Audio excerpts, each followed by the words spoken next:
여러분, 선교적 삶이 여러분에게는 어떻습니까? 어떤 감정을 주십니까? 두려움과 공포입니까? 아니면 의미와 재미와 감격입니까? 선교지를 재미로 갑니까? 그렇게 이야기하시는 분도 있습니다만, 아까 우리 애들 보십시오. 우리는 MK라고 생각하는데 그 아이들은 KM입니다.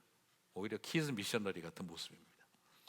그 아이들의 얼굴 속에서는 두려움과 공포보다는 우리는 중동에 간다 그러면 큰일 나는 것 같은데, 그 얼굴 속에서는 기도해 달라고 하는 밝은 얼굴들을 봅니다. 의미를 발견하고 있습니다. 물론 그들도 두렵지 않을까요? 당연히 두렵겠죠. 그렇지만 두려움과 공포보다 더 큰 의미와 감격을 가슴 속에 갖고 있다는 것이죠. 사실 선교지 간다는 거 녹록지 않습니다. 감격스러운 것만은 아닙니다. 현실은 만만치 않습니다. 요한복음 17장 18절을 보시면 예수님도 그렇게 말씀하시죠. 아버지께서 나를 세상에 보내신 것 같이 나도 그들을 세상에 보내었고. 사실 오늘 이 말씀 하시고 난 바로 다음에 예수님 어떤 일이 일어나죠? 네, 예수님 이 말씀 하시고 난 다음에 십자가에 잡히셔서 십자가에 죽으시는 길을 갑니다. 이 본문을 정확하게 보라 그러면은요, 아버지께서 나를 세상에 보내셔서 십자가에 죽게 한 것 같이 나도 그들을 세상에 보내어 십자가에 죽게 하노라의 길입니다. 그냥 세상에 보내었다는 게 소풍 다녀오듯이 잠깐 갔다 오는 세상 이야기가 아니라, 아버지께서 아들을 보내셨다는 이야기는 십자가에 죽는 길을 향해서 보내셨다는 이야기입니다. 그렇다고 한다면 예수님께서 우리들을 또한 보내신다면 우리도 십자가를 감당하는 길을 간다는 것은 당연한 이야기겠지요. 여러분, 선교적 삶으로의 초대는 세상으로 보냄받아 예수님이 고난의 길을, 십자가의 길을 걸어가신 것 같은 길을 저와 여러분에게도 가자라고 청하고 계신 길이라는 겁니다. 더더구나 누가복음 10장 3절을 보면 조금 더 거칩니다. 같이 한번 읽어볼까요? 갈지어다 내가 너희를 보냄이 어린 양을 이리 가운데로 보냄과 같도다. 어린 양을 이리 가운데 보낸다. 무슨 뜻인지 우리 구체적으로 설명하지 않아도 얼마나 처절한 피 흘림이 기다리고 있는 길인지를 볼 수 있습니다. 아예 주님은 대놓고 우리를 보내시는 것이 이리떼에게 보내는 것과 같다라고 말씀을 합니다. 여러분, 이 길이 과연 의미 있고 재미있고 감격스럽다라고 누가 쉽게 말할 수 있겠습니까? 그런데 왜 이 길을 의미와 감격으로 여기며 걸어갈 수 있는 걸까요? 보내시는데 니네들 가서 잘해봐라 하신 것이 아니라 주님이 우리와 함께 가시는 길이라는 겁니다. 이리떼에게 보냄과 같은데, 어린 양을 이리떼에게 보내는 것 같은데, 주님이 어린 양이 되셔서 이리떼에 가심처럼 같이 동행한다는 겁니다. 아들을 보내신 것처럼 우리를 세상에 보내시는데 똑같이 십자가의 길을 감당해 주신다는 겁니다. 그래서 주님과 함께 가는 길이라는 그 안정감이 있기 때문에 우리는 선교적 여정 속에서도 두려움과 공포보다, 어쩌면 두려움과 공포를 느낄 길이지만 그러나 재미와 의미와 감격을 경험한다는 것이죠. 마태복음 28장 19절에서 20절을 봅니다. 그러므로 너희는 가서 모든 민족을 제자로 삼아 아버지와 아들과 성령의 이름으로 세례를 베풀고 내가 너희에게 분부한 모든 것을 가르쳐 지키게 하라. 같이 읽겠습니다. 볼지어다 내가 세상 끝날까지 너희와 항상 함께 있으리라 하시니라. 그렇습니다. 선교적 명령을 하시는 예수님의 대위임령에 가장 소중한 메시지를 하나 찾으라면 가서 제자 삼으라는 말보다 더 중요한 것은 내가 너희와 세상 끝날까지 항상 함께 하리라 하신 이 약속에 있다고 믿습니다. 사랑하는 성도 여러분, 무슨 말입니까? 세상 끝날까지 내가 너희와 항상 함께 있겠다라고 하신 이 약속이 우리에게는 어쩌면 두려움과 공포의 길이 될 수 있는 여정을 의미와 감격으로 바꾸어 준다는 것이지요. 요한복음 17장 23절도 보면 그렇게 말하고 있습니다. 내가 그들 안에 있고 아버지께서 내 안에 계시어 그들로 온전함을 이루어 하나가 되게 하려 함은 아버지께서 나를 보내신 것과 또 나를 사랑하심 같이 그들도 사랑하신 것을 세상으로 알게 하려 함이로소이다. 뒤에서 보시면 나오지만 세상으로 알게 하는 삶, 이것을 하기 위해서 뭐가 있습니까? 예수님이 우리 안에 있고 아버지께서 예수님 안에 계시고, 그러면 지금 내 안에 누가 계신 겁니까? 아들이신 예수님이 계시고 또 누가 계시죠? 아버지가 계신 겁니다. 아들 안에 아버지가 계시니까. 그리고 뒤에도 나옵니다만 성령을 부어주시면 지금 우리 안에 누가 있는 거죠? 예수님이 계시고 아버지가 그 안에 계시고 그의 영이 함께합니다. 삼위일체는 저 하늘 보좌 위에 하나님 계신 겁니까? 내 안에 계신 겁니까? 내 안에 있는 겁니다.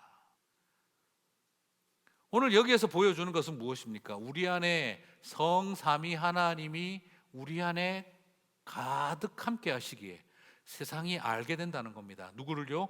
하나님이 우리를 사랑하신 것을. 세상으로 보냄받는 선교적 삶은 바로 성삼위 하나님의 하나 되신 삼위일체적 사귐을 확장하고 열어가는 여정이라는 겁니다.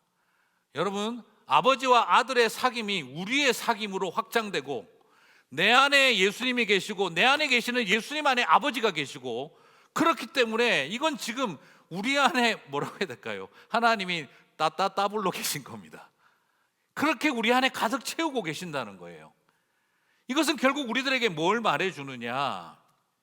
선교적 삶은 성삼위일체의 하나님이 내 안에서 완전히 우리를 가득 채우는 삶이라는 겁니다. 왜 삼위일체를 모를까요? 학력이 딸려서가 아니라 선교적 삶을 모르기 때문인 것이죠. 보냄받은 삶이 뭔지를 모르기 때문에 아무리 배워도 삼위일체가 뭔지 모르는 겁니다. 신학교에 가서 책상머리 놔두고 펜대 돌려가며 이해하고 파악하는 수준 높은 IQ를 요구하는 것이 삼위일체가 아니라 보냄받은 자의 삶의 가슴 속에 가득 빛나는 것이 삼위일체라는 것이죠. 그러므로 선교적 삶을 살아가는 사람은 성삼위 하나님의 은혜의 부요함을 누리게 된다는 것입니다. 그래서 요한복음 20장 21절 22절도 보시기 바랍니다.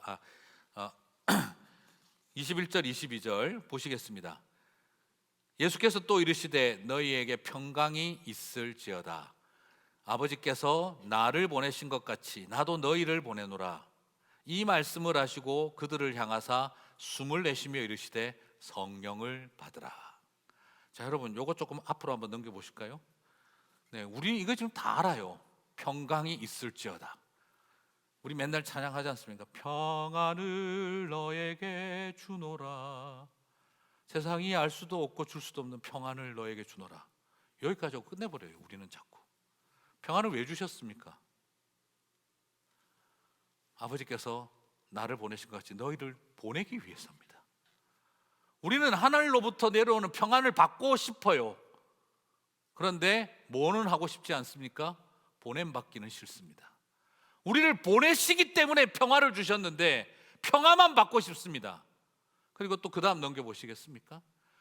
우리를 보내시려고 하니 뭘 주십니까? 숨을 내쉬며 성령을 받으라 하며 성령을 받으라고 하셨습니다.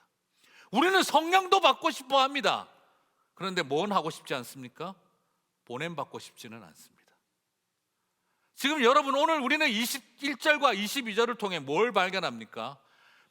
하늘로부터 내려오는 평안도 누리고 싶고 성령도 체험하고 싶은데 가운데 그 모든 것을 연결하는 핵심인 보냄받는 삶은 누군가 하겠지라고 생각을 해버리는 것입니다.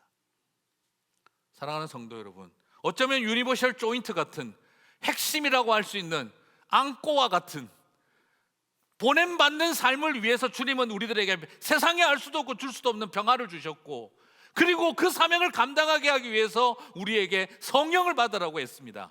평화도 받고 싶고 성령도 받고 싶은데 우리는 보냄받고 싶지는 않습니다. 오늘 여기에서 우리는 매우 중요한 고리를 빼버린 채, 본질을 포기한 채 누리고 싶은 평화, 누리고 싶은 능력만 있는 게 아닌가. 여러분, 그 평화가 무슨 의미가 있습니까? 그리고 그렇게 성령 받아서 그 능력으로 무엇을 합니까? 방언을 하고 병을 고치고 예언 기도하고, 그걸 위해서 성령이 오셨습니까? 내 마음에 평화롭고 나만 행복한 신앙생활, 그냥 사람들하고 평화롭게 잘 지내라고 하늘로부터 평화가 내려온 것입니까? 오늘 우리가 너무나 소중한 것은 평화를 받을 만하며 성령을 받을 만한 자리에 우리가 있어야 한다는 것이지요. 그렇게 되어질 때 빌립보서 1장 21절 말씀처럼 우리는 이렇게 고백하게 되는 것입니다. 같이 읽겠습니다. 이는 내게 사는 것이 그리스도니 죽는 것도 유익함이라. 죽음이라고 하는 인간의 가장 큰 두려움과 공포조차도 의미이고 유익하다라고 고백할 수 있는 것은 내 안에 그리스도가 사시기 때문인 것입니다. 사랑하는 성도 여러분, 오늘 우리는 지금 우리가 생각하는 두려움과 공포의 삶의 자리에 우리가 던져진다 할지라도 우리가 의미를 찾고 그 속에 즐거움과 재미가 있고, 그리고 그 속에서 감격스러울 수 있는 이유는 하나님이 우리에게 부활의 주님이 세상에 알 수도 없고 줄 수도 없는 평안을 주셨고 샬롬을 주셨고, 그리고 그 사명 감당할 수 있도록 성령을 하고 주셨기에 저와 여러분은 그 사명을 보냄받음의 길을 갈 수 있는 겁니다. 자꾸 그 후 불어가지고 쓰러뜨리려고 하지 마시고 가셔야죠. 왜 자꾸 그 자리에서 자빠지려고 합니까? 자꾸 후 부는 건 넘어지라고 쓰러뜨리라고 주신 능력이 아니라 가게 하라고 주신 능력입니다. 평안은 평화를 누리고 나 여기 눌러 앉으라고 주신 것이 평안이 아니라 보냄받으라고 주신 것이 평안입니다. 보냄받으라고 주신 평안을 우리는 눌러 앉는 용으로, 보내라고 주신 성령님을 우리는 체험하는 것으로만 여기고 있다면 그 평안과 성령은 가짜라고 밖에 말할 수가 없습니다. 예전에 제가 많이 쓰던 표현이 있습니다. 저는 성령님을 받았지만 가만히 있고 싶어요. 기적입니다. 기적. 네. 안진뱅이가 일어나는 거랑 똑같은 수준의 이야기입니다. 성령님이 계신데 가만히 있고 싶다. 기적입니다. 그런 기적을 체험하지 마시기 바랍니다. 오늘 우리는 다 살펴봅니다. 우리의 삶을 새롭게 하는 것은 바로 보냄받은 삶이 주님과 동행하는 길이고, 보냄받는 삶이 성령님이 충만한 길이고, 보냄받은 자리에 내 안에 예수께서, 그 예수님 안에 아버지께서, 그리고 우리에게 성령으로 채우신다고 하셨습니다. 그러므로 저와 여러분 안에 아들과 아버지와 영이 가득한 체험을 하시고 싶다면 보냄받은 자리에 서는 것이죠. 삼일체 어렵다라고 말하지 마십시오. 그 말은 보냄받은 삶과 관계가 없었기 때문에 생기는 문제입니다. 학력의 문제가 아닙니다. 아브라함 메슬로우라고 하는 사람은 이렇게 말합니다. 심리학적으로 인간의 욕구를 5단계로 설명하는데, 인간의 최고 상위 욕구에는 타인을 향한 이타적 욕구, 희생적으로 살아가는 이타적 욕구가 있다라고 말을 합니다. 심리학자들의 이야기죠. 인간은 굉장히 그런 고귀해 보이는 존재예요. 이기적인 것으로 욕망을 가지고 있는 것은 낮은 단계의 인간이고, 아주 고차원적인 인간은 타인을 향한 이타적 욕구, 희생적 마음을 가지고 있다라는 거죠. 근데 여러분, 우리가 과연 그렇게 고귀할까요? 네. 그게 우리 힘으로 가능할까요? 물론 이타적인 욕구를 나름대로 다 가지고는 있습니다.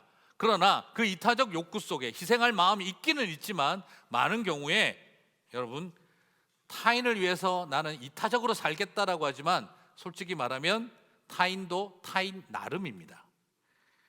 그분을 위해서라면 이타적인 희생할 수 있습니다.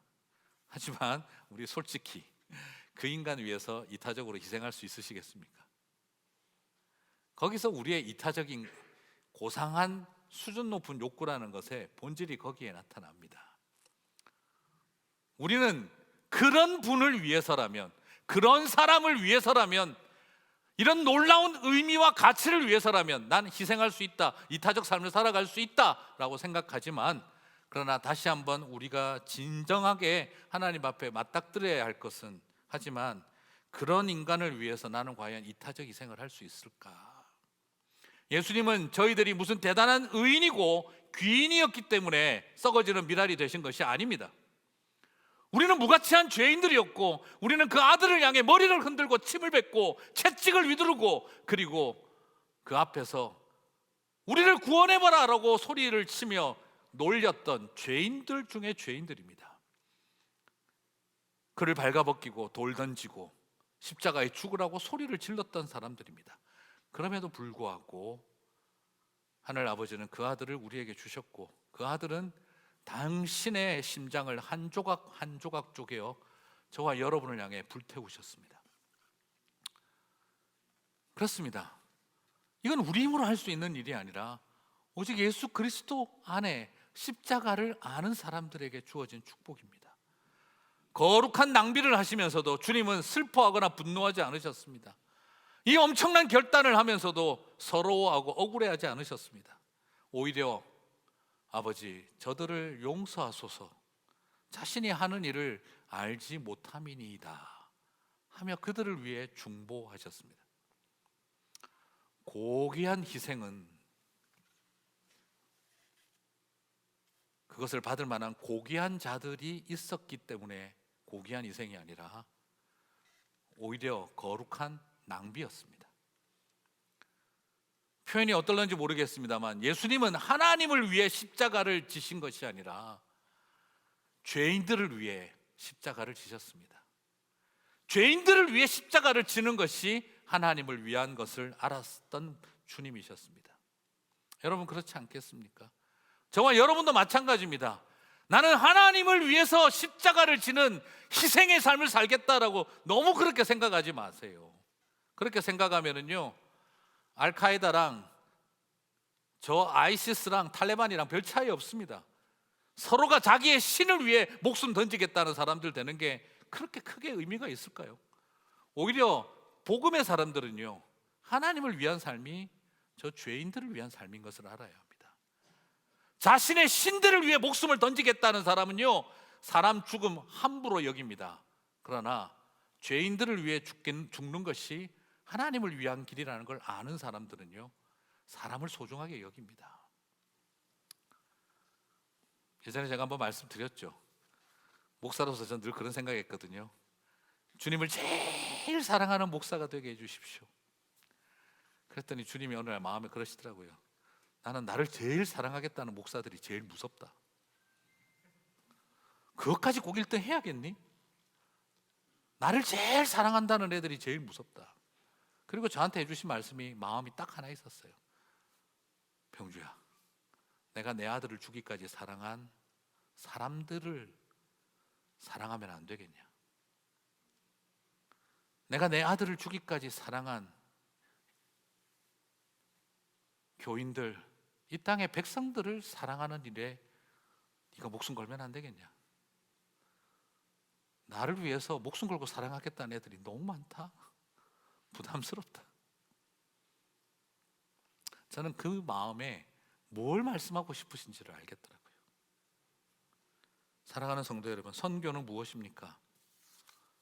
아버지께서 아들을 보내신 것처럼 당신의 사랑하는 백성들을 가장 아끼는 제자들을 보내시는 일이고, 그 보냄받은 자리에서 그곳에서 죄인들을 불쌍히 여기며 나도 죄인임을 고백하며 서로 사랑하고 용서하는 일이, 그것이 선교라고 믿습니다.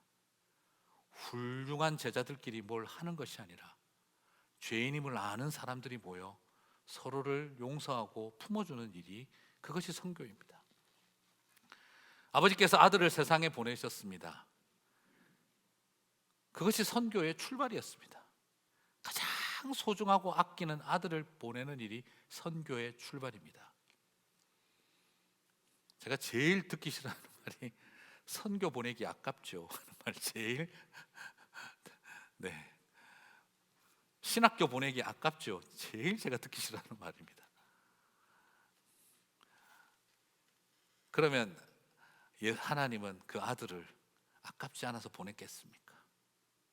오늘 우리는 다시 생각해야 합니다. 아들은 우리를 세상에 다시 보내셨습니다. 가장 아꼈기 때문에 보내셨습니다. 왜 하나님 나를 이렇게 힘든 곳에 세우셨습니까? 두 가지 생각하시기 바랍니다. 내가 아들이기 때문에 보내신 것이고, 나를 가장 아끼고 신뢰하셨기 때문에 보내신 것입니다. 나를 미워하고 서자 취급하고 그리고 무가치하게 여겼기 때문에 죽어바라고 고생하는 자리에 보내신 것이 아니라, 그 고생하는 자리에 나를 보내신 건 나를 가장 사랑하는 아들과 딸이기 때문에 보내신 것입니다. 가장 내가 저주받았다고 여겨지는 그 자리가 사실은 내가 가장 사랑받았다는 증거인 줄 믿습니다. 이렇게 선교할 때 선교는 우리에게 의미가 될 줄 믿습니다. 아버지께서 아들을 세상에 보내셨습니다. 그리고 아들은 우리를 세상에 보내셨습니다. 그리고 세상 속에 보내며 성령님을 숨결로 받으라고 하셨습니다. 그렇다면 여러분, 성부, 성자, 성령 하나님이 계신 곳은 어디입니까? 내 안이고 세상 속이십니다.